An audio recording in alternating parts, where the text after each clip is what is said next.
If, like me, you think your problems are overwhelming, then look at what other people have to face. Every successful person has faced difficulties in their life and career. My guests will share with us the challenges they have overcome on the road to success. Every week, we'll follow their story right here in Life with me, Patti Boulaye. Hello and welcome to Life with me, Patti Boulaye. Now, my guest today, I need to get this right. She's an award-winning diversity expert, Dr. Doirean Wilson. She's diversity lead at Middlesex University, London, and visiting professor of religion and multiculturalism for the Joint Council of Churches for All Nations. I apologize profusely. It's a bit of a mouthful. Wow. You know what? The funny thing is, this is just literally 1% of what you've done that I had to read. Honestly, you have achieved so much. And I can only just imagine the journey you have been on as a black woman to do all of this. Absolutely. I mean, my motivation are my critical learning experiences. Those are the most significant, with the greatest impact, and the most memorable. And there are so many of them, but I'll just pick out one or two. They have been my driving force. And I do remember, just before that initial significant exam, I'm going back a few years now, so I'm talking about O-levels and CSEs, those days. Yeah. And I was on course to get the top grades in all exams. So my predicted grades were A, B, primarily, and 1, 2, primarily. And when I only got 2, well, it was a bit of a shock. So I asked to see my headmistress. And she said, oh, come and see me at 3 o'clock in the afternoon. So when I sauntered up to her office, still looking at my exam results, thinking, what's gone wrong here? It doesn't make sense. If I'm on course and predicted grades are somewhat better, I only get 2 out of something like 9, I think it was at the time. And when I entered her office, there were 2 of my fellow pupils, my peers, again, like me, black female, second generation, born in Britain, of Afro-Caribbean background. And one of them, she was a straight A. I would get the odd B's, etc. She was a straight A. And my other colleague was also a very good, studious student. So they were there to question their results. Absolutely, absolutely. And like me, when I realized that they were there for the same thing, I thought, well, I'm not alone here. And so we were given airtime to state our case. And instead of responding accordingly, the headmistress, as they were called then, said, what do you want to do when you leave school, to each of us? So I still remember at the time thinking, okay, maybe law, maybe education, I'm not sure. And one of my colleagues said, law, definitely law. And the other one said, I want to be a midwife. Ironically, I think we all went down the same route. And she said, oh, no. Couldn't possibly recommend you for anything like that. Those are called professions. Oh, you're kidding me. People from your background, yeah. She said, people from your background? Do not go into professions, but I tell you what I can do. I can give you a reference, because there's a tomato factory opening up on the high road. So before I even thought about it, it flew out of my mouth. I said, stuff, not your tomatoes, but the factory. And I stormed out of school that day, and I went into the phone box and picked up that phone and called, at the time it was called Loughton College of Further Education, and talked my way in to redo everything. So that became the catalyst to my success, my drive, and to also prove that I'm worthy of being respected as a black female. Do you know, it's sorry to interrupt you there. You know, it's the same thread. Like when I first came to Britain from Nigeria, I noticed there were just about 2 black footballers.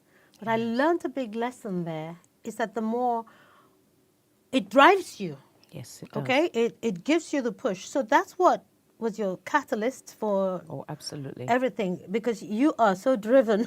I am driven. Well, you know, since I've known you, you are so driven. I mean, you Yes. literally, the diversity module at Middlesex University, totally created by you. And Yes. even recently, you just got the university accredited for the UKID. Yes, You gold know, embedded charter mark. abs- So Middlesex University is the first in the UK as a higher education institution to successfully get that charter mark.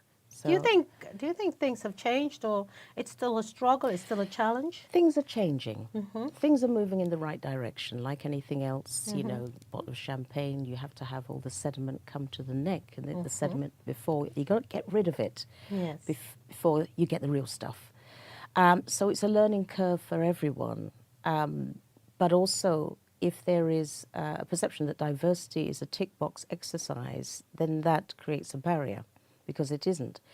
When I talk about diversity, when the institution talks about diversity, we're talking about inclusion. Mm-hmm. And to include all, one has to acknowledge and recognize difference in all their manifestation, learning styles, preferred approaches, understanding the cognitive styles, the way we think. It's everything. It's not just about colour, gender, race, or just the 9 protected characteristics specified under the Equality Act of 2010. It goes beyond that. Size, height, etc., etc. Diet, habits, and so forth. And of course, at the heart of it is creativity and innovation. If one is of a creative mindset, then, dare I say, one might be more open to learning and understanding. Of course, that's not the only factor. There are more. See, that's what I like about you, because I have met many professors. Oxford, name it, I have. And there is, there's a lean, hungry look, which comes from not really knowing what you're doing, but you have to pretend you're knowing what you're doing, okay? Because I notice people use big words, but when you challenge them on the big words, they don't have a clue what it means. But this is the uniform word is. And I'm forever, you know, saying, what do you mean? You're the first one I have met whom I have realized that, I tell you, if I was to go to university now, I would want you as my professor. Oh, bless. Because number one, you also think laterally, okay? You don't think just logic and just channeled, learning. You kind of spread out, which is why I grew up in a genocide, okay? And I know that diversity in my country, I'm not on Britain. So diversity is a human problem, Yes, it is. okay? I grew up in a genocide, diverse tribal systems. If we had had inclusive way of thinking, we'd had diversity, we had, equality maybe. I mean, equality is a difficult one because Yes. it's a broadsheet, but if we had had that, we wouldn't have gone to war. We wouldn't have lost millions of people. That's right. Okay? But it wasn't until I came to see one of your final year students' presentation that I suddenly had the eureka moment. It's like, yes, this is diverse. This is what everyone is talking about. That's right. You have achieved that so much. What I want to ask you, for the sake of our listeners, is where do you get your strength from? Because it took a lot of strength to do what you did. It's so easy to take life for granted without realizing every day that we have is a blessing. Yes. Yep, so I accept that. Yeah. I say that because back in 1987, I was given 5 years to live when I was diagnosed with a condition called sarcoidosis. And I said to my consultant at the time, oh, I'm not having this. And he looked at me pitifully and he said, oh, just go and enjoy the rest of your life. From that moment, I said, well, no, I'm not having it. And of course, that was granted, that message, because the brain is a very powerful Oh, organ. tell me about it. Very powerful. It's so easy to be negative, to, sort of get used to emotions such as fear. It's so easy to be fearful. Yes. Now, when it's the other way around, that's a little bit more hard work. You need to tell yourself that you are worthy, that I can instead of what if. Now that's negative. So words are very powerful metaphors. So if we continue, come from the thoughts. absolutely. So you have your to first train thought yourself. was, I'm not having it. I'm not having And it. your body follows. You know, I was telling someone yesterday, I said, you know, sometimes people, you sow seeds of corn and you expect to reap grape. Absolutely. You know, like, you expect to have a harvest of grapes. No, it's not going to happen. No, You it's reap not going to. corn, you get corn. Absolutely. You sow grape, you will be reaping grape. You know, it all comes from our mind. Absolutely. So that's where yours. That's right. Your And thoughts. also several other things that have enabled me to move forward and progress and continue in that vein, but not taking life for granted. As I said, the critical learning experiences that I've endured in my life, I use them to channel me accordingly. And also certain mantras. And one that stands out for me in particular, it's a Buddhist mantra where the saying is that do not let somebody else's mistake be your punishment. Yeah? I like that. Do not let somebody else's mistakes be your punishment. So if someone is racist or they're treating you badly Okay. and so forth, that's their mistake. That's their it's mistake. not your punishment. It's You not know, my punishment. I have my own version of that. Okay? I don't put anybody else's lines on my face. There you go. So whatever your problem is, Just as good. you keep it with you. Just as it's good. not coming on my face. And the other one is that children, to use children as a metaphor, they don't listen to what you do. No, They learn from what you do. that's right. Yeah? That's right. So listening to what you do in terms of what you say is one thing, but seeing you do and doing is about having self-efficacy, self-respect, self-confidence. And I live by those mantras. I like the self-respect bit because not a lot of people remember about self-respect. Because I say to people, if you treat yourself a certain way, Yes. how do you expect anybody else to treat you differently? Absolutely. Because they are looking at the way you're treating yourself, so they'll treat you accordingly. Absolutely. It's just human nature. It is human nature. And be driven by your passion. If you're not Yes. passionate about something, then there's little reason for doing it in the first place. Of course, apart from the obvious, people have to work. Yeah. So sometimes you do a job because you need to get paid. But try and find something in that role, that organization, that you are passionate about, that you can develop, that you can progress, that you can give your all. And that's what I do. It sounds to me you know yourself. Yes, I do.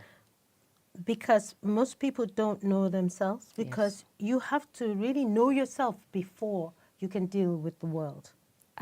Crucial. Absolutely crucial. Okay, you have to know yourself. I remember from your story earlier, when I first came into this country, there were still those signs, no blacks, no dogs, no Irish. yes, So I I'm thinking, who eats them? Yes. Do they serve them in these restaurants? And I just come from Africa. I'm thinking, I didn't know these people practice cannibalism, but that was my naive interpretation of what obviously was racist, you know. Yes. But as you've heard me say to your students, they are so lucky and they don't know it. Yes. Things have changed. It is wonderful the Things way have things changed, change. yes. And I do believe that things change for a reason. Absolutely. And things change when they are supposed to change. There is a time for everything. There's a time for everything. If you want that fruit and you know it's succulent when it's ripe, if you try and force ripe it, it's not going to taste the same. Absolutely. You're not going to have the same juices. It's not going to taste the same. It's not going to have the same rich flavor. Sometimes we just have to wait. There is a time. There are steps to achieve, to get to a certain point. So even with all my qualifications, I had to then get the undergraduate before I could do the master's, before I could do the doctorate and so forth. And then you're able to look back and understand what you didn't understand beforehand. You see, I could see that. This is why you are one of the very few female professors, black female professors. Okay? That takes a lot of... Boy, not only are you one of the very few, But to me, and heaven knows, I'm a very curious human being. I'm a very curious woman. And I think women are powerful. Oh, absolutely. Okay? I think women are extremely powerful. Unfortunately, they don't know it. Those who don't know it like Absolutely. loose cannons. Okay? Those who don't know how powerful they are, they're like loose cannons, and I cannot Absolutely. abide with those. But you know about training of the spirit. I'm Yes. listening to you, and I'm thinking, you know about training your own spirit. Absolutely.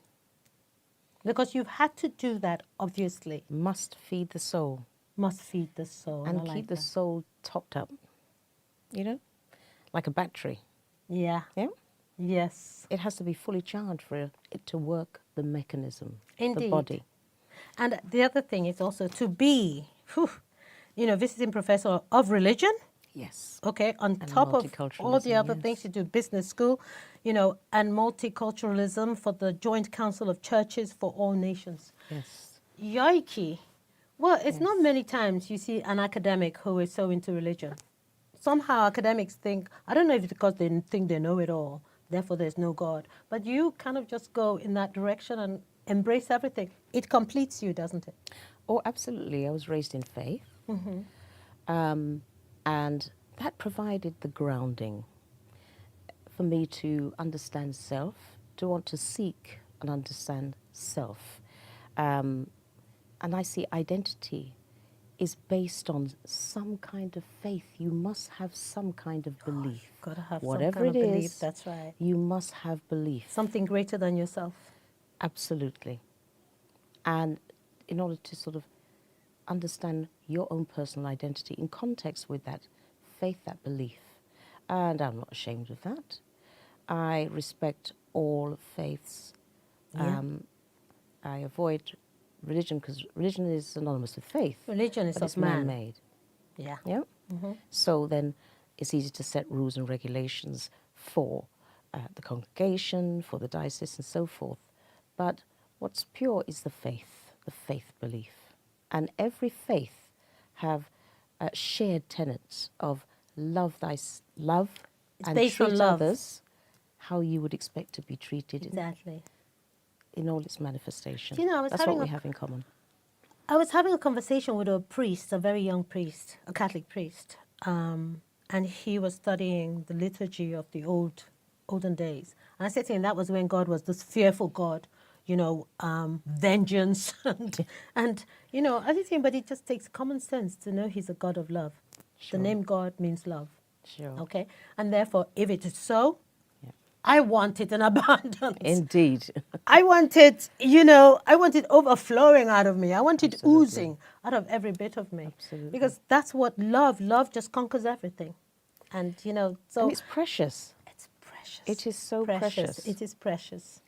I want to ask you a final question. Let me see. What question did I have for you?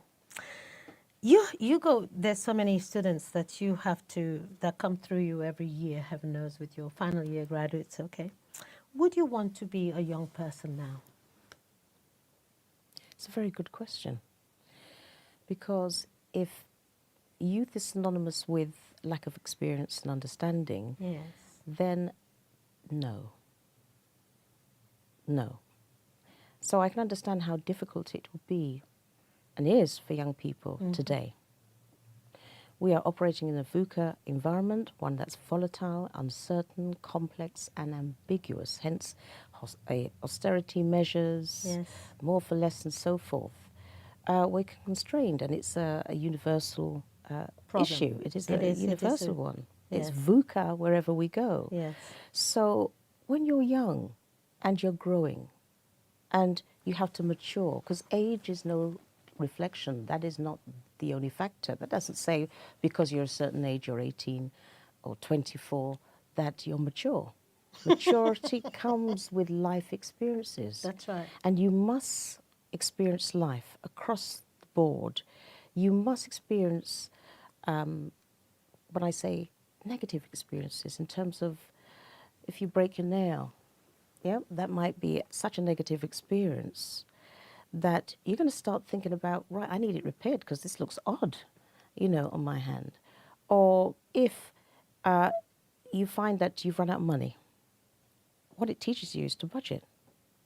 Yeah. You know, Or on to want that, to I budget. tell you what, on that note, I'm going to have to say thank you, Dr. Doirean Wilson. Thank you so Thank much. you. Thank you for being Thank you here. for being thank you for being on this life journey with me. Thank you. Thank It's you a very much pleasure for to the have you. invitation.